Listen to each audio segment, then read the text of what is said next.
शहरी क्षेत्रों में वायु प्रदूषण का मुख्य कारण क्या है? ए. औद्योगिक उत्सर्जन। बी. कृषि गतिविधियां। सी. घरेलू गतिविधियां। डी. वाहनों से होने वाला उत्सर्जन। उत्तर डी. वाहनों से होने वाला उत्सर्जन। 2. ग्रीन हाउस प्रभाव के लिए मुख्य रूप से कौन सी गैस जिम्मेदार है? A. Oxygen. B. Nitrogen. C. Carbon dioxide. D. Hydrogen. उत्तर सी. Carbon dioxide. 3. उर्वरकों और कीटनाशकों के अत्यधिक उपयोग से किस प्रकार का प्रदूषण होता है? ए. वायु प्रदूषण। बी. मृदा प्रदूषण। सी. ध्वनि प्रदूषण। डी. तापीय प्रदूषण। उत्तर बी. मृदा प्रदूषण। 4. समुद्री प्रदूषण का मुख्य स्रोत क्या है? ए. कृषि अपवाह। बी. औद्योगिक अपशिष्ट। सी. तेल रिसाव। डी. प्लास्टिक अपशिष्ट। उत्तर डी. प्लास्टिक अपशिष्ट। 5. निम्नलिखित में से कौन जल प्रदूषण का प्रमुख प्रभाव है? ए. वायु की गुणवत्ता में वृद्धि। बी. जलीय पारिस्थितिकी तंत्रों में जैव विविधता में कमी। सी. मिट्टी की उर्वरता में वृद्धि। डी. शोर के स्तर में कमी। उत्तर बी. जलीय पारिस्थितिकी तंत्रों में जैव विविधता में कमी। 6. इंडोर वायु प्रदूषण में महत्वपूर्ण योगदानकर्ता कौन है? ए. कीटनाशक। बी. Carbon monoxide. सी. वाष्पशील कार्बनिक यौगिक VOCs। डी. Sulphur dioxide. उत्तर सी. वाष्पशील कार्बनिक यौगिक VOCs। 7. निम्नलिखित में से कौन ध्वनि प्रदूषण का परिणाम है? ए. मिट्टी का क्षरण। बी. सुनने की क्षमता में कमी। सी. जल संदूषण। डी. जलवायु परिवर्तन। उत्तर बी. सुनने की क्षमता में कमी। 8. क्या है यूट्रोफिकेशन? ए. जल निकायों में अत्यधिक पोषक तत्वों के कारण शैवालों का विकास। बी. वायुमंडल में ऑक्सीजन की कमी। सी. मिट्टी की अम्लता में वृद्धि। डी. समुद्री वातावरण में शोर हस्तक्षेप। उत्तर जल निकायों में अत्यधिक पोषक तत्वों के कारण शैवालों का विकास। 9. कौन सा प्रदूषक अम्लीय वर्षा से सबसे अधिक जुड़ा हुआ है? A. Carbon monoxide. B. Methane. C. Sulphur dioxide. D. Ozone. उत्तर C. Sulphur dioxide. 10. Global warming का मुख्य कारण क्या है? ए. वनों की कटाई। बी. ग्रीन हाउस गैस उत्सर्जन। सी. अत्यधिक मछली पकड़ना। डी. शहरीकरण। उत्तर बी. ग्रीन हाउस गैस उत्सर्जन। 11. कौन सा अंतर्राष्ट्रीय समझौता वैश्विक तापमान को 2 डिग्री सेल्सियस से नीचे सीमित करके जलवायु परिवर्तन से निपटने का लक्ष्य रखता है? A. Kyoto protocol. B. Paris समझौता। C. Montreal protocol. D. Basel convention. उत्तर बी. पेरिस समझौता। 12. स्वच्छ वायु अधिनियम मुख्य रूप से क्या विनियमित करता है? ए. जल गुणवत्ता। बी. मृदा संरक्षण। सी. वायु प्रदूषण। डी. खतरनाक अपशिष्ट निपटान। उत्तर सी. वायु प्रदूषण। 13. निम्न में से कौन सा सतत विकास का एक प्रमुख सिद्धांत है? ए. किसी भी कीमत पर आर्थिक विकास। बी. प्राकृतिक संसाधनों का दोहन। सी. पर्यावरणीय सामाजिक और आर्थिक आवश्यकताओं को संतुलित करना। डी. औद्योगिक विकास को प्राथमिकता देना। उत्तर सी. पर्यावरणीय सामाजिक और आर्थिक आवश्यकताओं को संतुलित करना। 14. लुप्तप्राय प्रजाति अधिनियम का मुख्य उद्देश्य क्या है? ए. वायु गुणवत्ता मानकों को विनियमित करना।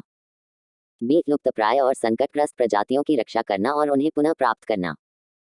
सी. अपशिष्ट निपटान का प्रबंधन करना। डी. जल प्रदूषण को नियंत्रित करना। उत्तर बी. लुप्तप्राय और संकटग्रस्त प्रजातियों की रक्षा करना और उन्हें पुनः प्राप्त करना। 15. संयुक्त राज्य अमेरिका में पर्यावरण संरक्षण के लिए मुख्य रूप से कौन सी एजेंसी जिम्मेदार है? ए. विश्व स्वास्थ्य संगठन WHO। बी. संयुक्त राष्ट्र पर्यावरण कार्यक्रम UNEP। सी. पर्यावरण संरक्षण एजेंसी EPA। डी. खाद्य और कृषि संगठन FAO। उत्तर सी. पर्यावरण संरक्षण एजेंसी EPA। 16. क्योटो प्रोटोकॉल का मुख्य लक्ष्य क्या है? ए. प्लास्टिक कचरे को खत्म करना। बी. ग्रीन हाउस गैस उत्सर्जन को कम करना। सी. समुद्री जैव विविधता की रक्षा करना। डी. वनों की कटाई गतिविधियों को विनियमित करना। उत्तर बी. ग्रीन हाउस गैस उत्सर्जन को कम करना। 17. कार्बन उत्सर्जन को कम करने के लिए अक्सर किस नीति उपकरण का उपयोग किया जाता है? Carbon. A. Subsidy. B. Cap and trade system. C. संरक्षण सुगमता। डी. पर्यावरण शिक्षा कार्यक्रम। उत्तर B. Cap and trade system.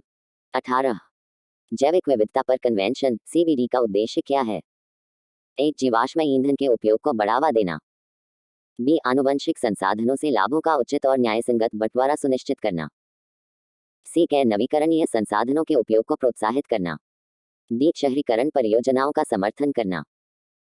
Uttar B आनुवंशिक संसाधनों से लाभों का उचित और न्यायसंगत बंटवारा सुनिश्चित करना।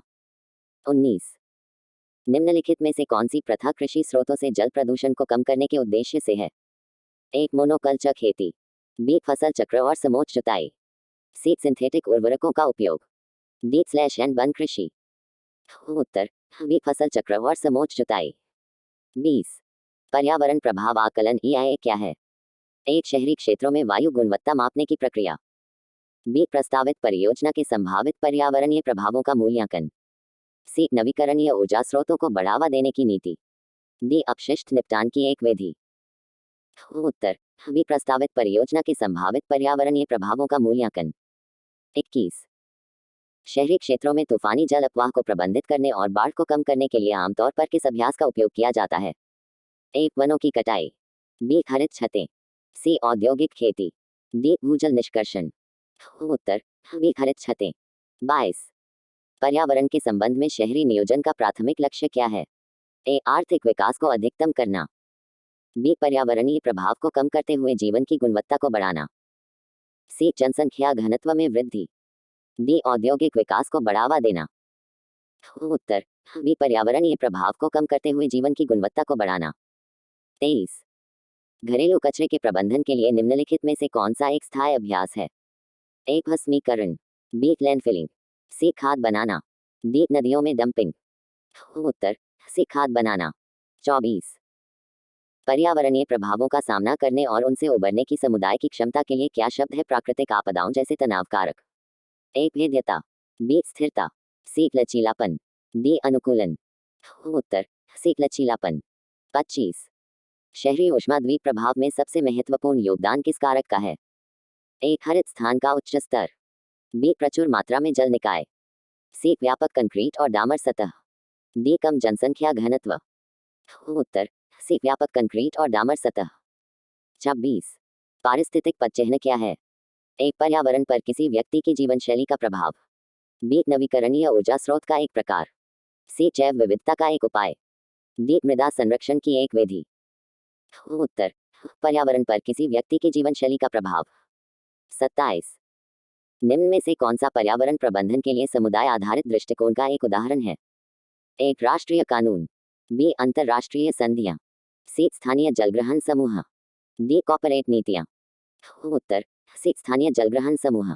28 किस प्रकार की कृषि आमतौर पर अधिक टिकाऊ और पर्यावरण के अनुकूल होती है?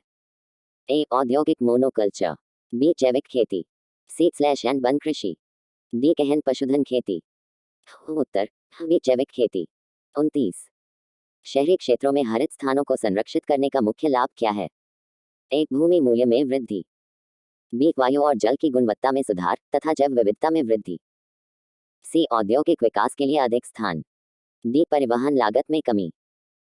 उत्तर बी वायु और जल की गुणवत्ता में सुधार तथा जैव विविधता में वृद्धि। 30 कौन सी प्रथा शहरों में परिवहन के पर्यावरणीय प्रभाव को कम करने में मदद करती है? ए अधिक कारों के लिए सड़कों को चौड़ा करना, बी प्रोत्साहित करना कारपूलिंग और सार्वजनिक परिवहन का उपयोग, सी पार्किंग स्थलों में वृद्धि, डी अधिक राजमार्गों का निर्माण। उत्तर बी कारपूलिंग और सार्वजनिक परिवहन के उपयोग को प्रोत्साहित करना।